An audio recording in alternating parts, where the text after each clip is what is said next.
Coming up next on 13 ABC, Action News at 5. Developing news tonight, the Weather Service confirming at least 2 tornadoes were responsible for that trail of destruction in the area. We're surveying all the storm damage. As the rebuilding and the cleanup now gets underway, what everybody needs to know to make sure they don't get ripped off in the process. Plus, a judge calls him a ruthless killer and a liar. Sentencing day for the teen who murdered a pair of brothers. That howling wind will eventually diminish. We're tracking some sunshine, some rain, and even a few snowflakes with Predictor.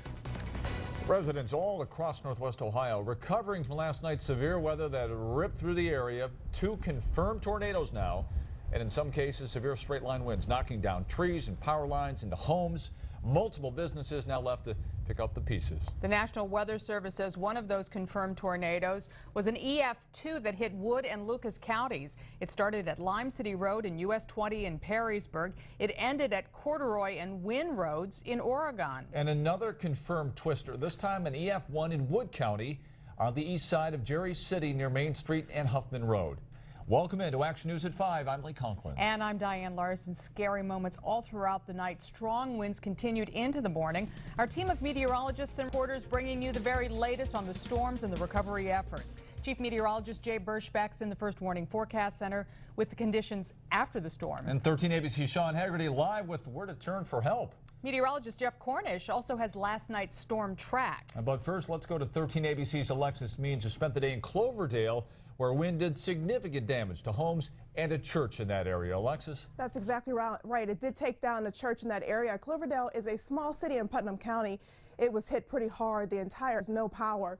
The storm destroyed St. Barbara's Catholic Church and the rectory. Damage is widespread with downed trees and power lines. There's debris everywhere. The Red Cross is helping 14 people. 10 homes were destroyed. The pastor of the Catholic Church says he's glad no one was hurt. The worry got eased when I found out that everybody was safe and nobody got hurt here in town. There was a lot of damage throughout the town, as you can see. Now the Red Cross is feeding residents and providing shelter at Oak Haven Center at 125 Main Street in Cloverdale. Reporting live, Alexis Means, 13 ABC Action News. And that same cluster of storms moved northeast, as we said, producing that EF2 tornado from Perrysburg to Oregon. Homes were damaged in this area on the west end of the Pearson Metro Park on Lallendorf Road. Meteorologist Ross Ellett has this report from Oregon. In just a matter of seconds, whistling winds changed lives forever as roofs were peeled off and debris was scattered all over. Thunderstorms. I mean, in fact, after my son's basketball game yesterday, I'm like, let's just go home. I want to enjoy the storms coming in, but I wasn't expecting this. The sky grew dark and the tornado sirens sounded. But on the news it says tornado warning, said it's Oregon. I said, wow, you know, Harbor View, we're a little ways from there. And my ears popped. And my son was crying. He was terrified, so I was trying to stay calm for him. But the whole time I was thinking, when we walk back upstairs, are we going to be inside? That's what my thought was. I didn't know if we were going to have a roof or what anything was going to look like. The air filled with a high-pitched whistle, crackling and twisting sound before everything came to a sudden stop, but daylight this morning showed the extent of the destruction. There was also a lot of good news, though, scattered in debris. This large roof was actually blocked by big blue spruce, and that saved this home from being destroyed. I'm shocked that our house is still there. I'm just totally amazed. And thankfully, everyone survived the storm. Luckily, we did go to the basement. Everybody's fine. Now the hard cleanup begins as debris is scattered throughout thousands of feet of Pearson Metro Park, right as the temperatures begin to plummet. Ross Ellett, 13 ABC Action News. In southern Wood County, the storms destroyed a duplex, sending several people to the hospital. Happened in Jerry City, near the corner of Huffman and Jerry City Roads. We told you at the top of the hour, this is where now a confirmed EF1 tornado was listed this afternoon. The families living inside the home say they were watching football, the NFL games, when the winds kicked up. The entire front of the home and the roof were torn off. Surrounding homes were also damaged. And the storm caused terrifying moments at one mobile home park in Perrysburg. This is the scene at Friendly Village. One woman tells 13 ABC she and her pregnant daughter got in a bathtub to ride out the storm. We're really lucky to be alive. I mean, 1/10 of a mile in that direction and we wouldn't be here. I'm just in shock at all the damage.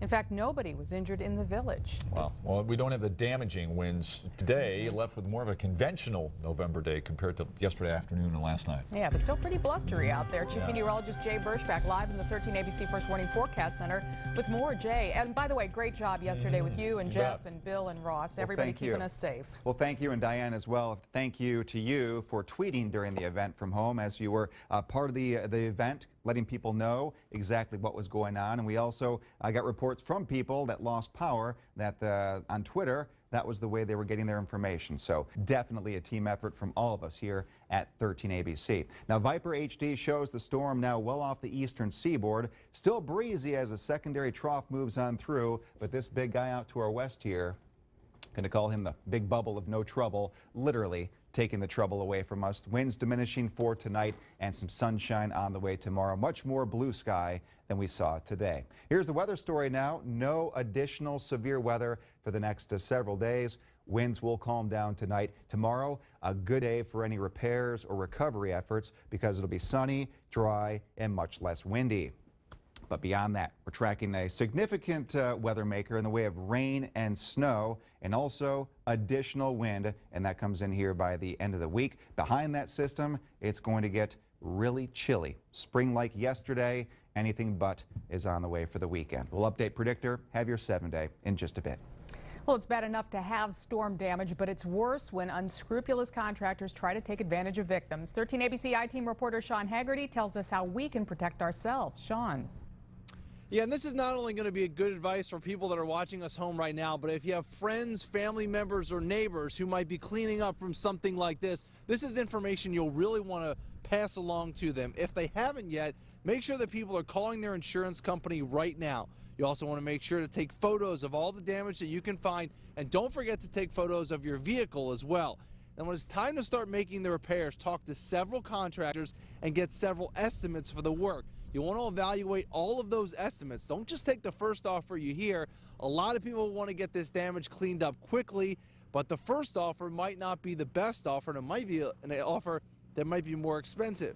When you do finally pick a contractor, pay in check or credit card, not in cash, and do not pay the full balance until all the work is completed. Also, a lot of people have been asking us on Facebook and through Twitter, what about things that were in your refrigerator if you lost power? Well, if you lost power for up to 4 hours, after 4 hours, you should throw those items away. Your refrigerator will keep things for about 4 hours or so. For your freezer, if it's full, it'll be about 48 hours before all those items go rotten. But we're right now in Oregon, where you can see that there is repairs to be made. So certainly be careful of any contractors that might be walking throughout your neighborhood trying to give you estimates that tell you right then and there they can start doing the work for you. You want to evaluate all the options that come through. Everybody wants to get this cleaned up quickly, but you want to make sure you're making sound decisions so it really doesn't cost you in the end. Reporting live in Oregon, Sean Haggerty, 13 ABC Action News. All right, thank you, Sean. And with the damage like you just saw behind Sean, it's no surprise that severe weather did knock out power to tens of thousands of people across northwest Ohio and into southeast Michigan. 13 ABC's Mackenzie Keyline live tonight with an update on some of those outages. Mackenzie? Lee, many homes and businesses are still in the dark tonight and could be for days before their lights are turned on. Now we'll go ahead and start with Toledo Edison customers. This is a live look at their current outage map. A total of more than 5,000 customers are still without power. Wood County is showing the most outage. 500 to 1,500 are without electricity. Edison is working to get power restored by noon tomorrow. Jerry City also showing large amount of outages, nearly 500 in that area. City of Toledo is looking at more than 1,000 losses and could be without power until Wednesday afternoon. And in southeast Michigan, Detroit Edison Power Map is showing outages to nearly 100 customers in Dundee and Carlton. Now AEP is reporting 800 customers in Paulding County and 1,400 in Putnam County that are still without power. They are looking to get lights turned on in that area by tomorrow night. And Consumers Energy estimates power will be restored late Friday night to the 2,500 households in Monroe. There are also a few road closures to note due to that storm damage. Summit Street was closed this morning from 101st Street to Manhattan. That is now open. State Route 199 from 5 Point to Roachton is still closed in Monroe County. Luna Pier Road is closed from Bay Creek to Dixie Highway.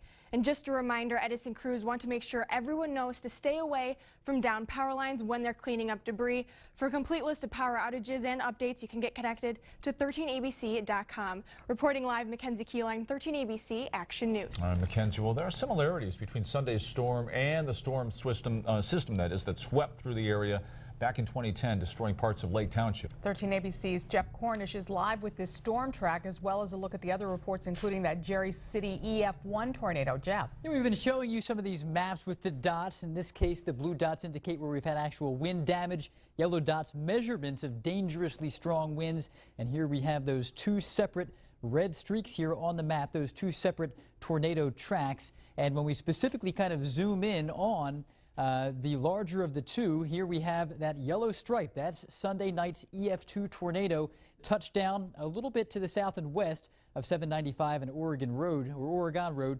And that passed within about a half mile, just a small fraction of a mile of where the infamous June 5th, 2010 EF4 Lake Township tornado touched down. So really close call there. We almost had the same location hit twice in just a few short years. This map shows the tracks of the strongest rotation that were far stronger on the other side of the Indiana state line.